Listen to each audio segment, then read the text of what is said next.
N6PGQ, AE6JG. Excellent photo, very cool. Excellent quality, very few pixel pops. A little bit of that very light, wavy line. I don't know what that is through the image. Let's ask for Neil's comment. KL7 HQR. Scale 7 HQR, yeah, I agree. Very, very good copy. Looks like the background is a granite counter, wooden box, and it appears to be a maritime style compass, and I can see that it is pointing south to the top, west to the right, and very clear. Almost no pops at all. I don't see a wavy line in my copy here, but it looks like an antique and well preserved. Very, very good copy here. Back to that. Thanks, Neil. I also want to comment that, Bob, I really like the analog theme here. I really do. Joel, AI6DG. Hey, nice chunk of probably kitchen granite countertop in the background with full range all the way from white to full black granite. Nice wooden box, I don't know, maybe like cherry or mahogany or something like that, with a nice maritime compass on a two-axis gimbal. So I'm assuming as the ship goes up and down the wave, the compass stays flat.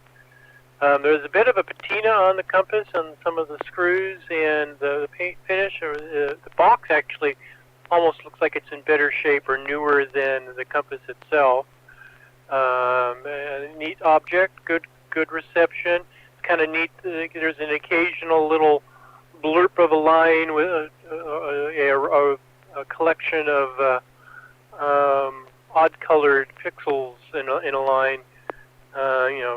Red, green, white, black, blue. But PayPause is not acting up tonight as compared to some nights, because it's much better, much fewer. Back to net, AI6DG. Thanks, Joel. Anders, NR6H. Oh, very good copy here also. Almost no pixel pops, good colors, good sharpness overall. No wavy lines in my end. Pretty much a perfect reception here. And like everybody said, very nice object for sure. Early version of a GPS, I guess. And R6H, back to net. Thanks, Anders. Carol, KP4MD.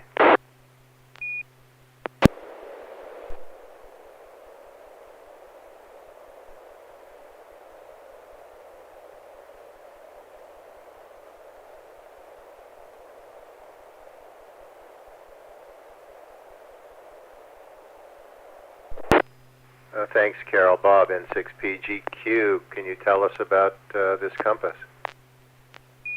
Well, you guys have it correct. It's gimbaled on both axes. Has a fitted top for it that I can't find. This has been in the family for a long time. If you can see the little holes at 3 and 6 and 9 and 12. The top fits on and has a little hasp that holds the thing together, and somewhere is the top. It all is together. The box is not newer than the rest of the compass, and it's just old. N6 PGQ. Copy. You know, one of the things I notice is maybe the compass is broken, because at the 6 o'clock position, I think that's where north is pointing, and I think north is supposed to point up. Okay, that was a bad joke. Thanks, Bob. Neil, KL7HQR, it's your turn to transmit an image. KL7HQR, let's give it a try. PD120.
copy. I look forward to hearing about this, Neil.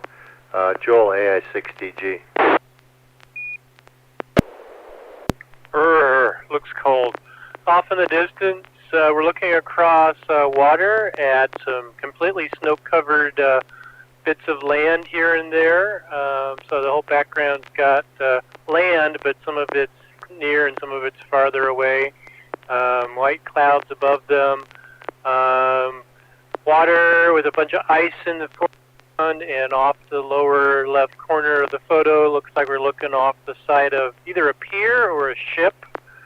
So I wonder if this has got something to do with the Beauvais Island expedition that's recently going on, or anyway, or I guess it's over now actually. But I hope you got a heavy jacket on. Back to net, AI6DG. Thanks, Joel. Anders, NR6H. Looks like a typical summer day in the Swedish archipelago. Or not. This is probably a little colder. It's interesting though with it looks like there's ice right next to the boat, like a big sheet of ice that's kind of broken up maybe. So it'll be interesting I'm sure this is a boat. I don't think it's a pier. I think we're out in the open or in the sea here, but very, very cool picture. Sure there's a story behind it. And R6H back to net. Thanks, Anders. Carol, KP4MD.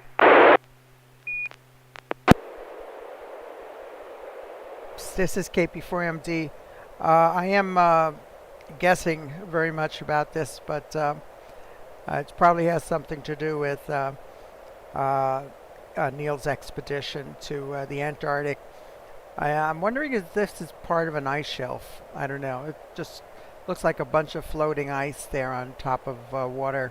So back to nets, KP4MD. Thanks, Carol. Bob, N6PGQ. Well, I can't add too much more to that. It probably looks like we're pointing towards the stern of the boat, since the water in the middle is a little bit different color than the water on the edges of the picture.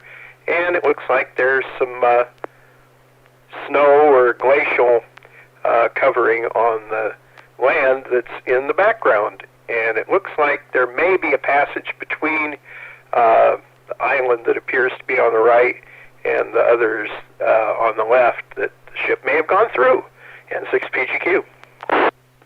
Thanks, Bob. Neil, KL7HQR. Tell us about this photo, please. Scale 7HQR. Without boring you guys too much, Bob has an analog series. I'm going to have a code series. This is a picture that I took aboard ship. We're aboard the Sapphire Princess in Antarctica. This actually was taken in Charlotte Bay, which is about 64 degrees 35 minutes south and about 61:31 west. And so the small bits of ice, all of a sudden we were going through Charlotte Bay, and the captain saw this area with very tiny bits of ice that had broken up from another two icebergs. An iceberg broke, and it left this layer, and the ship went by. Actually, this is a color picture. It looks like black and white because with a heavy ice fog clouds, and it wasn't middle of morning. And so it wasn't that cold. It was, the whole trip was in between, I would say between 32 and about 26 degrees. So it was cold, but not as much as you would expect. Deep summer down there. Anyway, number one of a couple of other pictures that will have some even with some better color in the future. Back to net. Thanks, Neil. Thanks for sharing that. I look forward to seeing more of those pictures from your trip. Any questions for Neil before we move to Joel?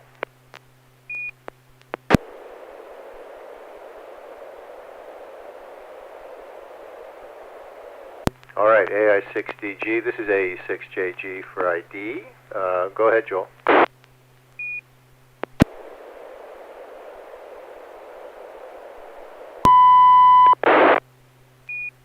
Good tone. PD 120.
Thanks, Joel. A good copy. Pixel pops are a little easier to see because of the blue sky and the white pops, but it looks like it's our second boat or ship picture in a row. Before I go to Anders, I want to welcome Alf KN6PRD, who is watching, and I know there's another person watching named Steve, who's watching from home, and we may have others, but good picture overall. I'm curious to know where this is. Anders, NR6H, go ahead. I had a good reception. Definitely looks like a ship. Very few pixel pops. I'd say 15 all over the picture that I can identify. Obviously, they're more pronounced up in the blue sky there. And I guess it's the moon we see above the boat there. And a not very popular top deck, it looks like. Is there one person in the whole thing? So either this is at a very inconvenient time of day, or it's Joel had just bought out the whole ship for himself. But one or the other. I'm sure there's a story behind it. NR6H, back to net. Thanks, Anders. Carol, KP4MD. Yeah, this is KP4MD. I don't know if I could say very much more. It's a very nice picture of the top deck of a, looks like a cruise ship. And I don't see any pixel pops, maybe one, but no more than that. And I think that's a picture of the moon. I agree with that. And mostly clear sky with a few visible clouds. So this must have been probably late, very late, probably around dusk or something, because I don't see any direct sunlight. Or it could be one of those very long exposures that make everything look light. I really can't say, but a very nice composed picture. Back to nets. KP4MD. Thanks, Carol. N6PGQ. Bob. Well, I can't add much more to it than everyone else has. I like the exposure. All the features on the ship are well defined, and then you can still see the clouds in the sky and probably the moon. Pixel pops look like stars. There's probably maybe 6 or 7 of them up in the sky, but really, really nice picture. N6PGQ. Thanks, Bob. KL7HQR. Neil. Scale 7HQR. Well, it makes me feel like being at home. Obviously, agree with it, everybody else. Obviously, it is a princess ship. I recognize the Sea Witch logo on the back there by the engine. And the only thing I can say is that it's probably taken some time ago, because all of the ships have been, the new ships have it, and the old ships have been retrofitted with large screens. And I don't see the screens normally would be to the left here above the pool, but the layout for the chairs to watch the screens is a little bit different. So anyway, very, very good picture, and it's nice to see. It's one of the probably, I don't know, I'll let Joel tell us which ship that is. Back to that. Thanks, Neil. Joel, AI6DG, go ahead. I've only been on a cruise once, and I thoroughly enjoyed it, but it was quite some time ago. This is the Dawn Princess, which is apparently not a princess ship anymore. It's somewhere else in some other name, I imagine. And this is right after sunset, so since the moon's there and sunset just went down, this must be near the full moon. And this is that narrow little period of time when there's still sunlight in the sky, and things are still lit enough, but you can still catch the moon. I mean, it's just the kind of a golden hour right before the sun goes down, when it's kind of a cool hour right after the sun goes down, where you can, both of which give opportunities for photos. This is probably at the end of a long day of doing ashore excursions at some port, and we just all got back to the ship, and the ship left port, and everyone's probably relaxing in their cabin and or having dinner, which is why this is so empty. Yeah, I see one guy in a lawn chair. There's a few people over in the pool, one of the pools over towards the left. It's just a nice quiet time of day and nice quiet seas. The cruise I was on, we only had like one day where the seas were rough. It was interesting watching one of the stage productions where everyone on stage is bouncing back and forth, propping themselves up so they don't fall over in rhyme to the rolling ship. That center structure in the background, actually in the back of that, there's a half-court a basketball court, half of a basketball court back there somewhere, which is interesting. I wonder how often they lose a basketball overboard. A couple of pools on the left, lots of lawn chairs. Actually, as I remember, this is an upper deck, and this one or the one above actually had a bar off to the left, off screen, overlooking the pool area. Very nice. You wouldn't mind doing it again sometime. Back to Net AI6DG. Thanks, Joel. Any questions for Joel before we move to NR6H? KL7HUR. Go ahead, Neil. Yeah, Joel, thank you very much for the picture. Unfortunately, the Dawn, there were three ships. There were sister ships, the Sea, the Dawn, and the Sun. The Sun being the first one that I've ever went on, 2003. And I missed those smaller ships. Unfortunately, all the big ones are coming up. And they're all gone. Princess has sold all of them. And you're right, there was a bar on the left-hand side here just off the screen. And also, if you remember, right there under at the pool level, straight in the back there, there is that's where the hamburger place is, the ice cream place is, and at the pool level. So it brings back good memories. Thanks, KL7HQR.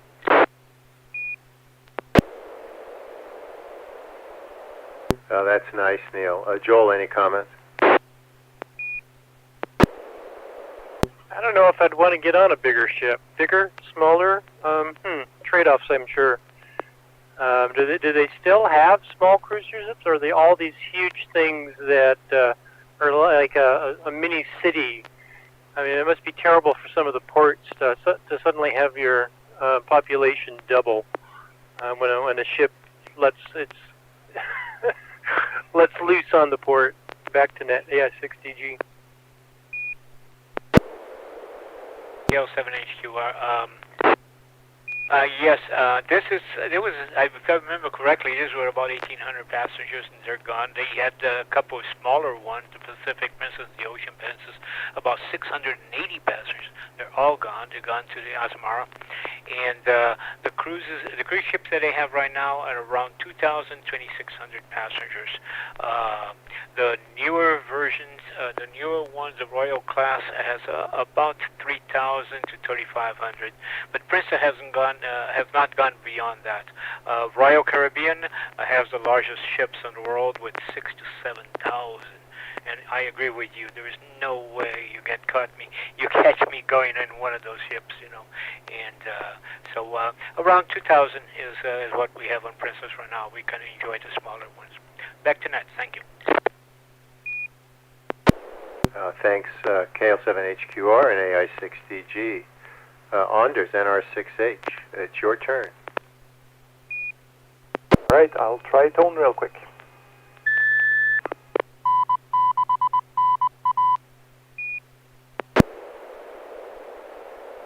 Try tone one more time.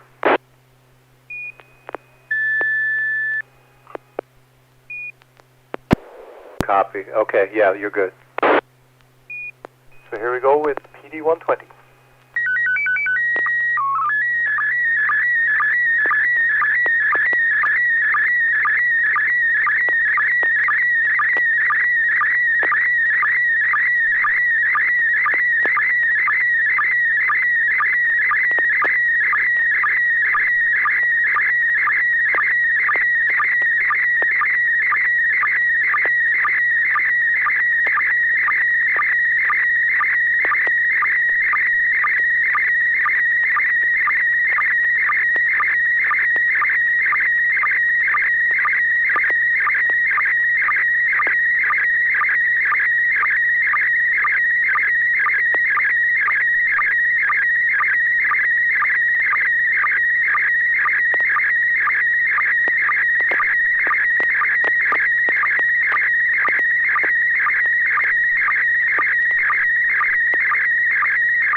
N6H. I have good copy. I have these soft wavy lines again. I don't know what's causing that. Some kind of interference throughout the picture, which gives it a slightly, I don't know, ghost-like or some kind of weird distortion. I don't know how to describe it. I'm always impressed with how you fit in your call sign in the lower right. That's really well done. It looks like it's part of the unit. I think I have seen this unit in real life, so I'm not going to say what I think it is. I'll pass it on to Carol, KP4MD.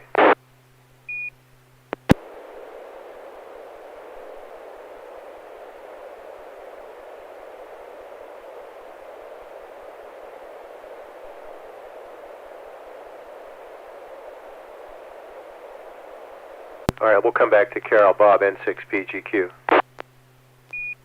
Well, you know me, I can never guess what anything is. But it looks like a control unit for maybe a repeater. Circuit breakers on the bottom right, control circuitry above it, maybe duplexers on the left, the cans in the rack mount, and some kind of box in the front that might have, batteries or something like that. And it almost looks like down in the very bottom that somebody's got a battery-powered screwdriver down there, or a drill. N6PGQ. Now, I'm not so sure. I think that I know what it is. Neil, KL7HQR. KL7HQR. Well, I think I know what it is. I've never seen it, but I think it's quite obvious, guys. Andrew's second hobby is scuba diving, and these are the diving tanks, and this is the equipment that he used to monitor, to refill the tanks and monitor the pressure before he goes diving. Very good copy, blue, I think 18-inch rack apparently there on the metal, and Bob describes well the other equipment. So very good copy, but I'm quite sure that's what it is. It's a scuba diving tank refuel unit.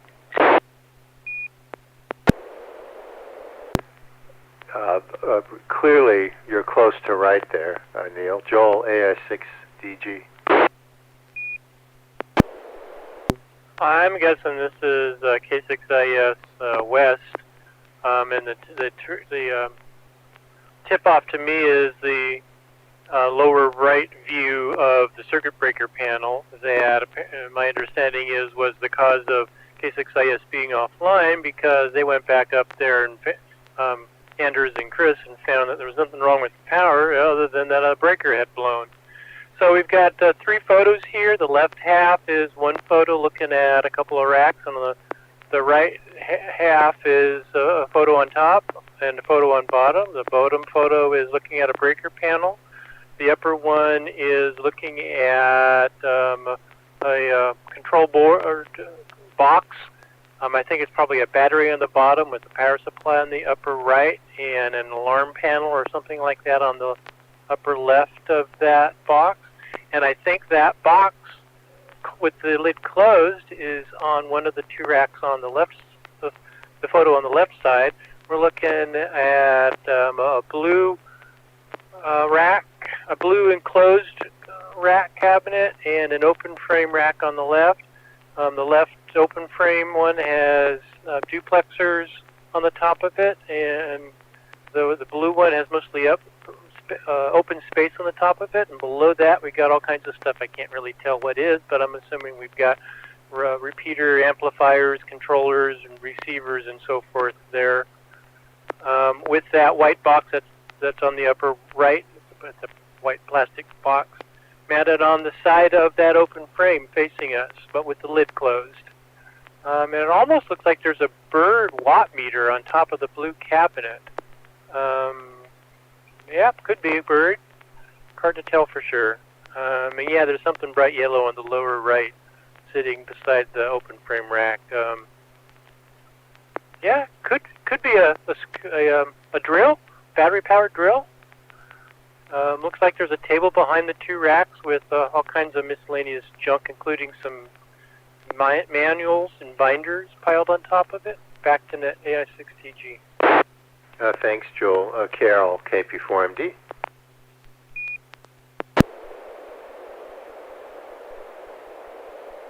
Yeah, thanks for coming back to me. I was away from the radio a moment when you turned it over to me. Yeah, it looks like yeah, the cylindrical objects in the upper left-hand corner there look like a duplexer, and that I would agree with Joel. That looks like a bird watt meter on top of that blue rack. There's some coaxial cables going to the to those cavity resonators. Lower right-hand corner looks like there's a circuit breaker box. That's what that looks like. And I really can't tell what's going on above that. Is that it's a bunch of boxes with wires, solar controller? I have no idea. But this might be a repeater station. This is what I'm guessing. What's below those the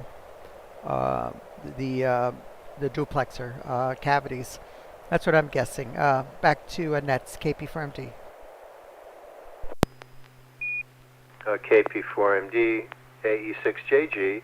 I thought that that was a water filter system there, but I'm pretty confident I'm wrong now.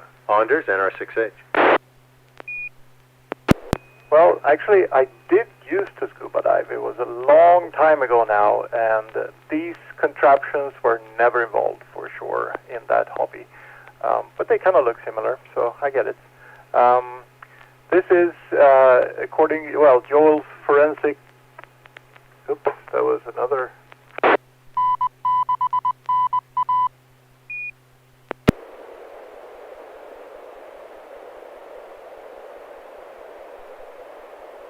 Am I not transmitting? Try again. Yeah, you dropped for a second. Try again, Anders. All right, sorry about that. Not sure what happened here. Radio glitched out.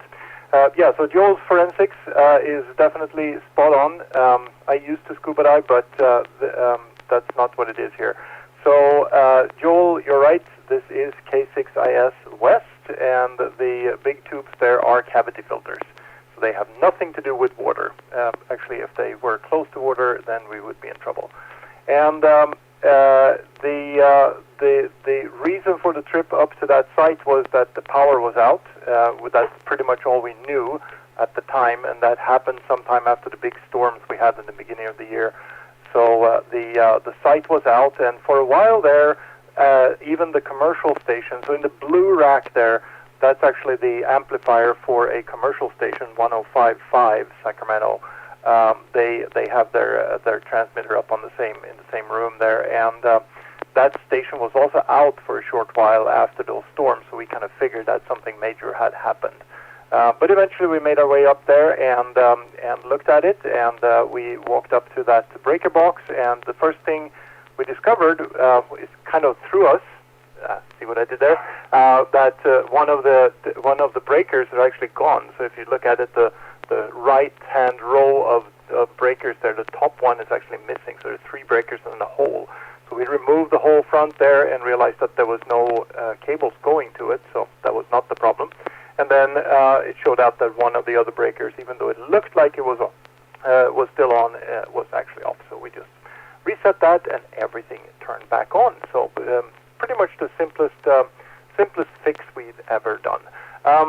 The box up in the top right corner, that is what we installed in addition to the equipment that was already there, and that is simply a monitor device. That's the device that I make professionally. So up in the top left of that box there, short break. In the top right picture, the top left device that has a little green light on it, that is the controller itself. That has a cell modem in it, and it has a bunch of terminals on the bottom that lets you connect various things. So we connected a couple of temperature probes. It monitors the AC power, and it has, as you can see, a big backup battery. So if the power goes out, this thing will tell us that the power went out. So now next time this happens, we will know for sure and much quicker. So that is what's going on here. And yeah, that's my that's my battery-operated screwdriver. That is absolutely correct. That's the Ryobi screwdriver right there to the left. And if you look really carefully in the bottom right corner of the large picture, that is N6 ICWs behind. NR6H, back to Net. Thanks, Anders. Well, a couple things. I recognized your controller, and the cavity filters reminded me of the water filters in a device I know you've made that's used internationally for dispensing water. So my first reaction was, this is that, and then I realized that it wasn't. The second thing I want to say is that I used to work for 105.5 when it was KYLO grassroots radio. And so that is very, I don't know, funny, interesting, serendipitous that that's the repeater that, I don't know, 40 plus years ago, I used to do real radio on. Any comments for Anders? KL7HQR, very, very, very interesting. The one thing that I wanted to remind you, Anders, that we would like to find out how you do those very nice call letters that look like it's part of the environment in the picture. We talked about that before. Still would like to know how you do that one of those days. Back to that. Yeah, Anders, you really got this software mastered. Alf KN6 PRD also thought it might be a water system. Any other questions for Anders?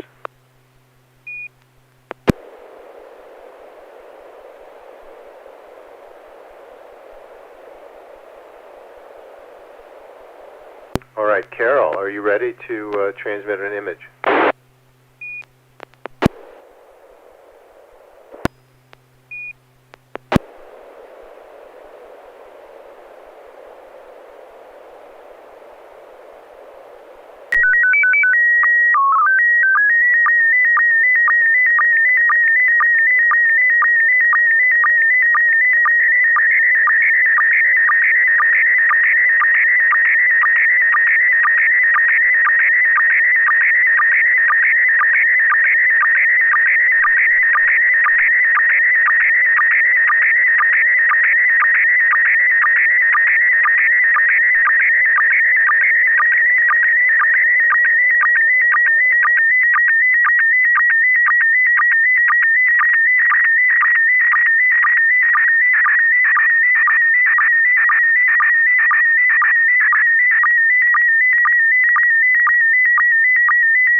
KP4MD, AE6JG. I have a good copy.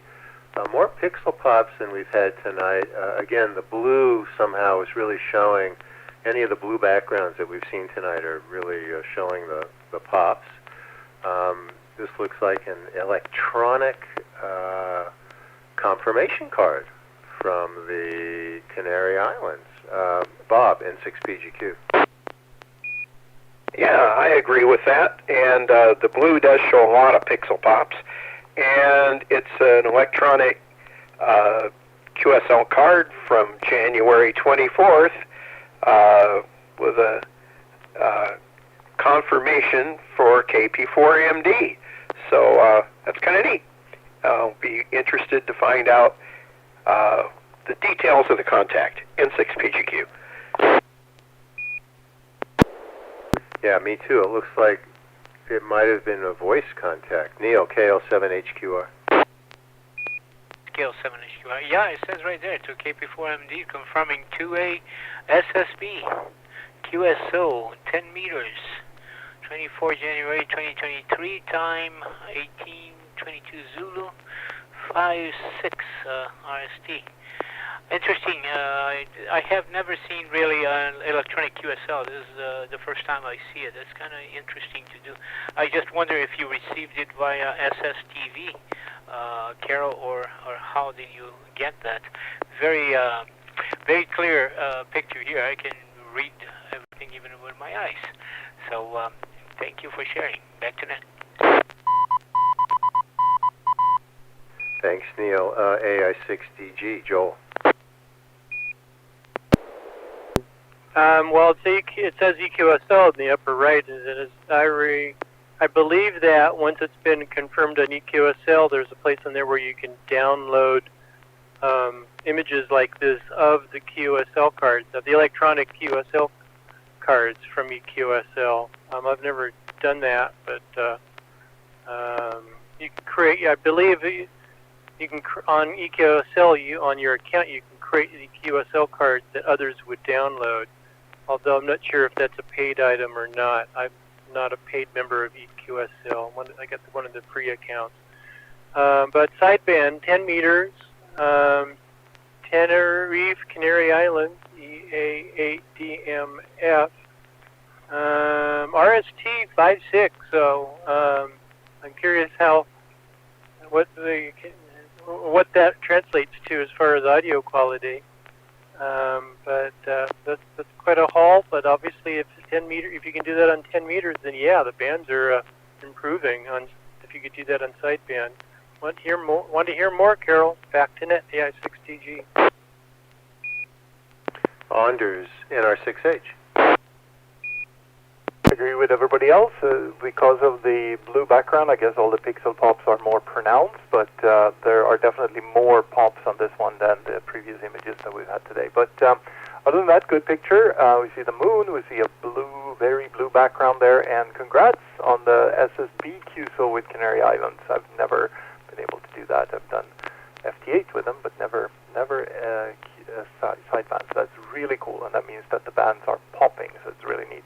I was actually on 10 meters Sunday midday, and I made, 57 contacts in 2.5 hours, something like that on FT8. Well, but I got my what's it called? I got my last state, so I finally got my 50 states there. But yeah, congrats, Carol. Very cool, and interested to hear how this all went down in R6H back to net. NR6H A6JG. Well, congratulations on your worked all states badge.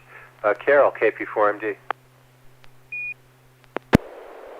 Okay, thank you. This is KP4MD, and this is an EQSL card.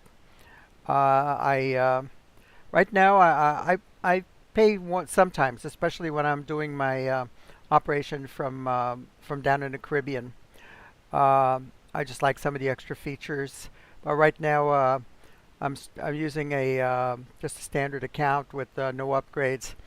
And you can upgrade just once if you want, and that gives you the option of customizing your own QSL card, which I have done.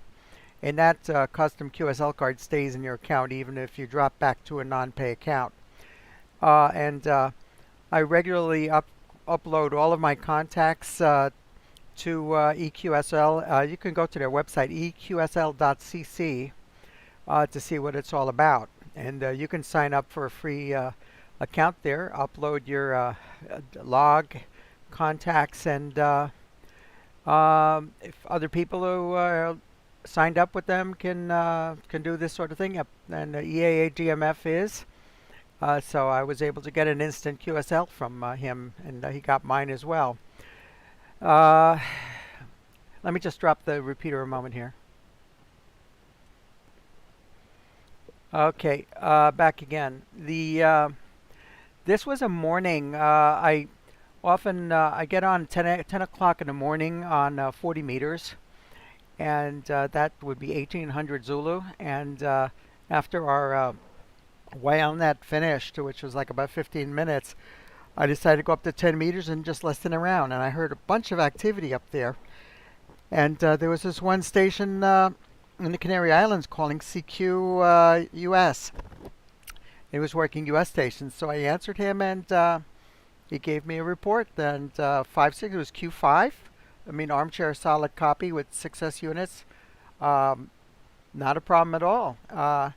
And I continued tuning around the band. I heard a whole bunch of stations on the high end of the band where the FM repeaters are, and also FM simplex, which is 29.60. And I got on there, made a few contacts across the country on FM simplex, and then I tuned down around 29.1, I think it was, and I heard stations calling CQ using AM, amplitude modulation, and I made one contact with a station in Minnesota, I believe, there. Came back to them on AM and had a wonderful time. We've had some tremendous propagation with solar fluxes up in the 200s. Take advantage of it. This was shortly after 10 a.m. Between that time you see there, Zulu time 1822 is 10:22 in the morning, our time. So that's it. Back to Nets, KP4 Mike Delta. Carol, could you repeat the website for EQSL? Sure. That's eqsl.cc. That's Charlie Charlie. Over. Copy, eqsl.cc. Thank you. Very good. Any questions for Carol?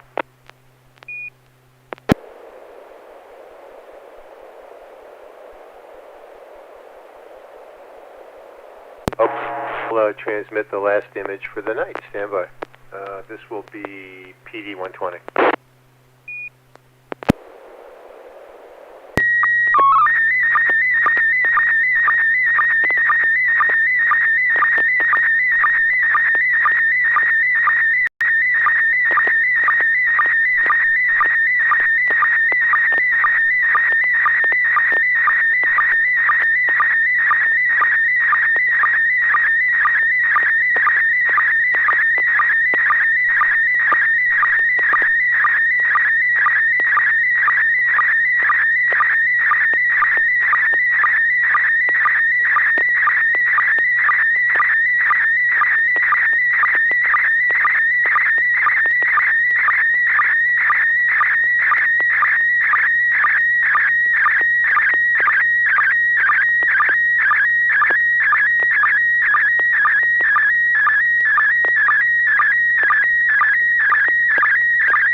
N6PGQ. Well, consider the way people are dressed. This might be winter field day. And so we've got a vertical antenna in the background with some tethers on it, and a station in the front, a nice relaxing chair. Another person looks like they're doing logging, and some kind of another vertical off to the right. Be interested to hear what it is. Good quality, very few pixel pops, N6PGQ.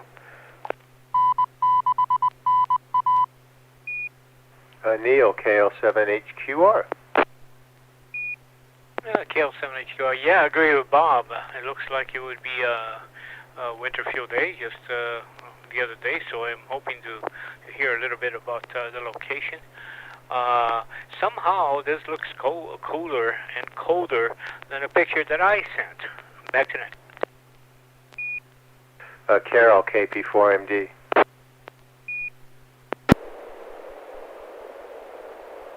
Yeah, this is KP4MD. By the way, James, I wanted to congratulate you on your new call sign, and I did get your email. I haven't responded to it yet. Awesome letters there. They go very well. Yep, I think I recognize you there at the operating position, doing something in the field, and looks like you're working out of a Go box, and maybe there's a coffee cup there on the table in front of you there. Looks like one of those thermos type coffee cups, and a couple of vertical antennas. Can't say what else. A really neat folding table too. Good quality picture. Hardly any pixel pops at all, and I think it was a little colder than it's been lately. So back to Nets, KP4MD. Thanks, Carol, for your comments on my new call and for your comments on the picture. AI6DG. So I recognize Anders and his Go box and his portable setup, his antenna in the background. And I recognize this location. This was the weekend before Winter Field Day. This was the test setup to test and go. And yes, it was cold, but him sitting in the sun was a big improvement over me sitting underneath a pop-up in the shade and absolutely freezing to death. I mean, I was shivering the whole time. Brr. It's amazing how much difference being in shade and having even the slightest breeze can make when the air temperature is a bit chilly. Sitting in the sun was fine, but the air was cold. Anyway, I think that was a successful trip for him and for me, despite all the things that went wrong for me. And I didn't. You think I would have learned most of those things still went wrong the next weekend during Winter Field Day. But this is a nice site. This was, Anders will tell us what park it is. It's over by Folsom, across the river across the Rainbow Bridge from Folsom, downtown Folsom. Yeah, you never can tell. You look at a picture and it looks nice and bright and sunny, and that doesn't necessarily mean it wasn't freezing your beep off at the time. Back to net, AI6DG.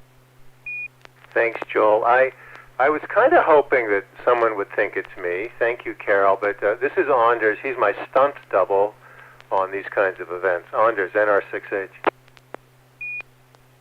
I would claim that both you and I are actually taller than this picture makes it out here. But anyway, it's kind of squished together. Good reception, and we had a good day up there. It was in Lou Howard Park in Folsom.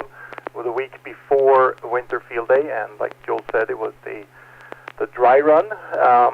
We made quite a few contacts up there and did some experimental stuff just to see that things were working. Kind of challenged the hardware to make sure that everything was running the way it should. But one thing that you can't really see here, sadly, is that Carol inspired me to look up ham clock, and just the days before this little excursion here, I added a ham clock display up in the lid of my Go box there. So it's running off a Pi 0 or Pi 0,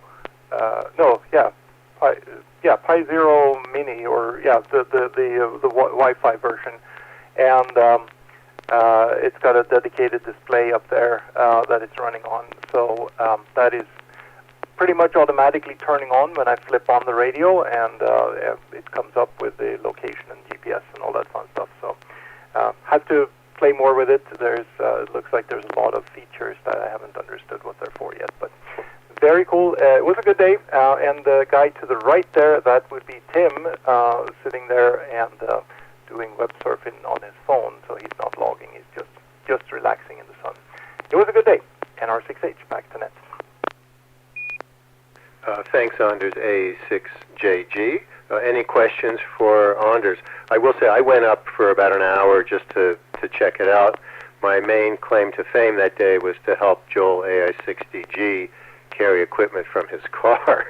But any questions for Anders or Joel? Yeah, KL7HQR. What kind of equipment is in the Go box? What kind of transceiver? So my Go box consists of a Zygu X6100, which is a QRP radio, but it's quite capable. It's got a lot of features, and puts out 10 watts if you power it externally. And right next to it there, you can see that to the left in the box there is a 100 watt amp and tuner. So that way I have 100 watts to play with, and the Go box also has a 20 amp hour battery in it. So everything is ready. I just open the lid, attach an antenna, and turn the power on, and I'm up and running. There's also room for a PC in there, so I have a little laptop that runs, and that way I can do all the digital modes and everything with the same rig there. So that's what's in there. NR6H, back to net. 7HQR, thank you very much. Back to net. Any other comments or questions?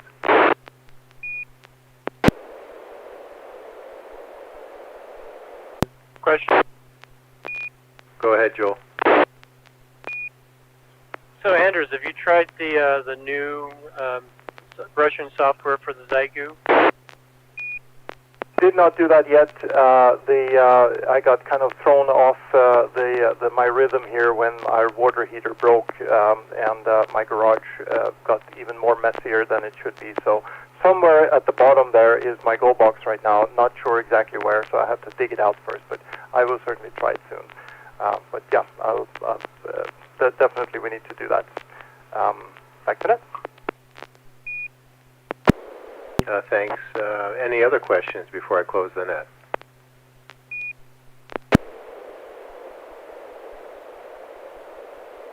Well, this was a good net tonight, everybody.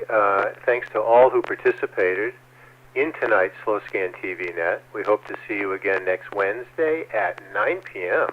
The net is officially closed at 10:05 p.m. This is James, Alpha Echo 6, Juliet Golf, wishing all of you a good evening.